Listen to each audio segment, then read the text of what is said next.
So you want to use Bandit signs to attract motivated sellers. Maybe you're a flipper, rehabber, wholesaler, landlord. You can use Bandit signs to attract motivated sellers to fix and flip and buy houses locally in your local area for a very reasonable price. So they are a very a cheap method of attracting motivated sellers. So it's a great place to start. But there are some challenges, there's some liabilities and risks with using Bandit signs that I'm going to teach you. I'm also going to teach you everything you need to know about what type of signs, where to get them, how to place them, what they need to say. All right, this content is for educational purposes only. Houseflow Depot assumes no liability for any losses incurred. Let's get into this. So all about Bandit signs. What are they? The types of signs, ground, sometimes you'll see them on the side of the road, on the ground versus on a pole. Generally speaking, what you want to put there, where you want to put them, the quantity, the frequency. Also, we're going to talk about legal and liability concerns, which you do need to be aware of. Also, where to purchase them. So, Bandit signs, you can see the photos on the left-hand side. We buy houses. These are the signs you see on the side of the road. They can be placed on properties that you own as well, or are renovating. So agents use signage, but you do need to either own the property or get permission from the property owner. Bandit means the ones on the road that violate local ordinance. Now, let's look at the strengths, weaknesses, opportunities, and threats of using Bandit signs to find motivated sellers. One, they're affordable. Two, they're easy to obtain, reasonably easy to distribute. You can get calls right away. Weaknesses, the conversion rate generally is not good. There are city ordinances that you need to be aware of. They can be forcibly removed. You could be fined for putting them out there. Also, if you are involved in an accident while putting them out there, and if you're pulled over to the side of the road, which you're not supposed to be doing, and you get into a car accident, your insurance company might not pay out. So just keep that stuff in mind. Also, it's kind of effort driven. It's a bit of a grind putting these signs out, but the opportunities, you can get started quick. You can get started almost right away. You can distribute and get calls this week as soon as the signs come in. So threats, fines from the city, insurance issues involved in an accident. Many comps and locals will remove them. That should be comps is actually competition as well. Sometimes your competition will pull these signs down. That does happen. So the actual media, we buy houses and a phone number is generally what the message you're going to use. Now, if you're going to do this, 18 by 24 only. I've tried smaller sizes to save money, and as soon as I start using smaller than 18 by 24, the conversion rate drops. I would not recommend using anything smaller. As far as, you can use yellow and black, you can use red and white, you can use black and white. I hear a lot of different people saying, no, don't use this, don't use this, use this. Two colors. I would not go too crazy with designing signs because that's going to increase your cost per piece. And one of the advantages of using Bandit signs is that it's affordable. It doesn't make sense to use them if they're expensive. So keep it simple. We buy houses and a phone number. I think now the way it is working is that when people see Bandit signs on the side of the road, it's much more efficient to take a photo with the smartphone and then call the sign later rather than write something down. So that being the case, you can put a website on there too, but I'm going to get into that in a little later. I don't have any data that suggests differences in conversion rate based on design, which you heard me just talk about as far as the colors are concerned. Now, there's something else called a blank, which is basically, it's just the corrugated plastic, 18 by 24 here. It can be white, and then you could use a industrial grade Sharpie marker to write "We Buy Houses" and a phone number on there. You can do that to save money, and rather these being $1.70 per piece, you might be able to get them for $1 a little bit less. The only thing is it's a little more labor intensive to actually write on the signs. The other thing, too, is that the ink will fade under the sun after a few months. It will not last that long. So, also, do not use your cell phone. I don't recommend you put your cell phone out there. Use a Google Voice number, or there are apps that you can use that will give you a phone number. I think Google Voice is pretty straightforward. That's one of the easiest things you can use. Now, if you like the content so far, give it a like. Comment. Any questions, comments in the comments below. Subscribe to the channel. Turn on notifications. There's going to be a lot of great content coming your way. Placement, where are you putting these things? Okay, so this is a link to permits for as far as if you wanted to do it the right way. Here's the thing: if you're going to look, these things are not legal. Okay, that's what they always violate some kind of an ordinance. There's no ordinance.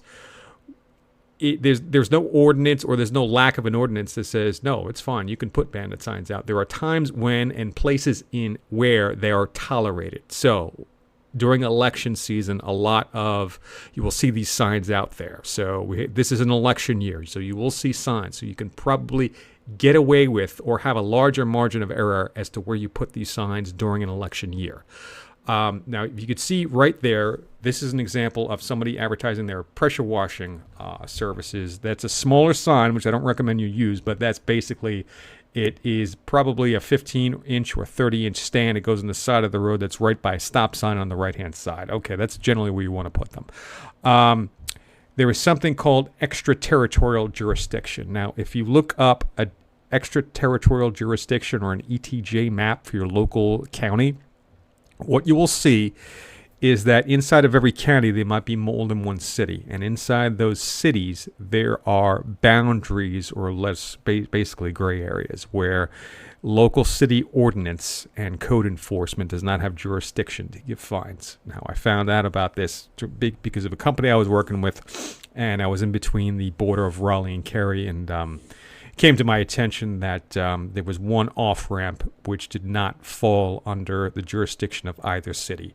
And then if you look for your local city, if you look ETJ, extraterritorial jurisdiction, there will be gray areas where you can place these signs and get away with it, so to speak. The other thing is that once you're outside of city limits, you'll see more of these signs off to the side of the road, because while it's never legal to put these signs out, there are areas where they are tolerated.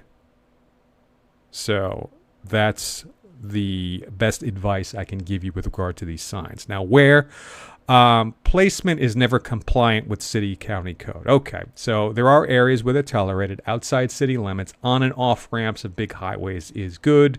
A lot of times if you see a sign on an off ramp next to the stop sign, and it says like power washing and that kind of thing, generally that means that they're tolerated there. Generally, these are more rural areas, areas where there are other bandit signs. Just keep in mind that you have a target audience, and the target audience is people that have houses that they want to sell. So if you have code enforcement repeatedly calling you, then that is your indication that this sign is attracting the attention of someone other than your target audience, and you need to pick up a different spot.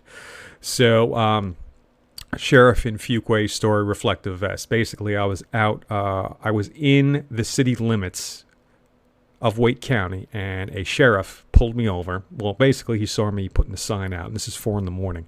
So I would go out before sunrise because the roads are very quiet. But I didn't see him, and he put his lights on, drove right up to me, started yelling, and basically said, if you want to do that, use a reflective vest. And he said, pull your car over into a parking lot. Do not pull over on the side of the road. Use a reflective vest. He's like, I said, cite you right now. You're threatening my life, so on and so forth. And I said, yes, sir.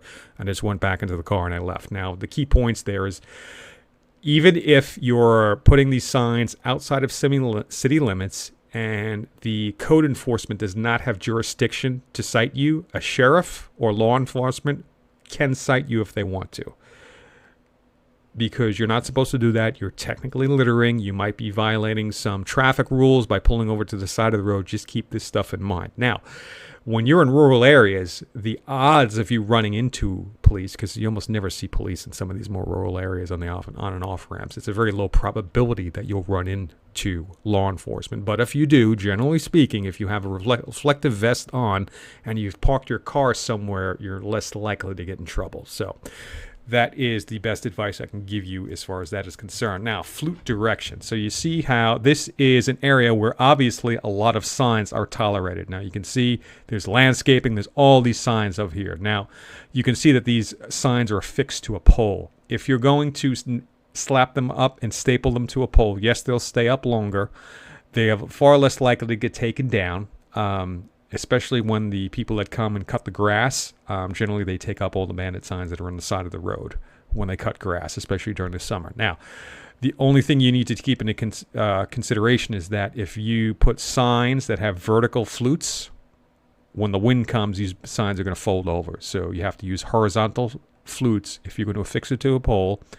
And if you're going to stick it in the ground, you need vertical flutes. So just keep that in mind when you're buying this stuff. So, poles stay in place longer, ground signs don't stay in place as long as these, and they're easier to remove, especially amongst your competitors. Now, all right, so this is the side of the road. This is where you see the signs being stuck into the ground. So you see how the grass is starting to grow up here. When the grass, during the summer months, when the grass gets really thick, it'll obscure the phone number on the bottom. You see how this black sign here, you can't see the phone number? That's one of the reasons why. Now, this guy, this builder, he put that sign up there. Odds are he owns that lot. Can you ask him, call him up and ask him for permission to put your sign there? Yeah, you can. He's probably going to tell you no, but hey, it doesn't hurt. That's a sign like that. I don't know if that's the type of sign where you probably need a permit for it, but that kind of acts as like a billboard. The Bandit signs, as you see here, are getting stuck into the ground. They're on the side of the road. They are on the right-hand side of the road where people have a tendency to direct their gaze. Now, see this where I put here, mason ladder cut into pieces can save money. If you go to a local hardware store, generally Home Depot, Lowe's, mason ladder, it looks like the stands, except it's very long. And what you can do is get a bolt cutter and cut the stands down. So I don't know what they're getting for mason ladder now, but instead of paying $1.50 per stand, you can buy a piece of mason ladder for $7-8. Use your bolt cutter to cut it into 4 pieces, and you'll save a little bit of money. The only thing is when you cut it down that short, when the grass grows, it's going to obscure the phone number, and I think that's exactly what happened here with this black sign. So just keep that in mind. Again, where? So we're looking at a map. These are counties in my area of North Carolina. Generally, you see here 95. So what I'm going to do is I'm going to go on Google Maps. I'm going to look at the off-ramps. I'm going to use the Google Maps feature to see, is this an appropriate area for a sign? I'm also going to look for different on-ramps, off-ramps. Generally speaking, I want to spread them out. I want them on the right-hand side of the road, and I'm going to use Google Maps to plot the areas before I go out there and start driving around. So certain shopping centers, you can get away with them. Don't go crazy. If you're going to go into a shopping center and put a sign out, I would recommend only putting 1. Because if you put out 10 of them, the big anchor store is going to get pissed off and they're just going to take them down. Stop signs toward the right. The quantity and the frequency. All right, now this is actually very important. So if you put out like a couple of signs here and there, I would not expect large conversion rates. When I was using these in the very early teens, I was putting out 25 per week, and that is the minimum. I have heard some wholesalers out there that when they really wanted to scare, they would drop 100 signs per week. That's a lot of work. It can be done, yes. And I think the fact that you can use something like Google Maps to plot your route first can make this far more efficient so you don't have to drive around for a long time. Now, the feedback from my colleagues that are still doing this aggressively is that if you buy a box of 500 signs, you should get at least 1 deal. And if the 500 signs in the stands, let's say it costs you $1,000, $1,200 with shipping, that's pretty decent cost to produce that deal. So that's a good cost per deal. All right, so where to buy them? Now, remember I talked about flute direction before? The more of these signs you buy, the cheaper it'll get. So dirt cheap signs, I was using them for a very long time, $1.72 each. I remember back when it was $1.10 each. But you'll have to buy a minimum quantity of 500 to get the price of $1.72 each. There's another website right here, signstapler.com. They sell the signs $171 for 500, so you can save a penny. Now, I have not used them before. Dirt cheap signs are good. There are some specialty companies out there that specialize in Bandit signs for real estate investors, but they want like $2.20 a sign. Do not spend that money. It's a sign. It's a very simple piece of there's nothing sophisticated about it. You need to get it cheap. However, you should decide ahead of time, do you want to put them on poles or do you want to put them on the ground? Because in order to get that price, if you buy 100 vertical flutes and 100 horizontal flutes, you're not going to get that $1.72 price. If you're going to affix them to poles, generally speaking, there is technology. One is a sign stapler, which is basically it.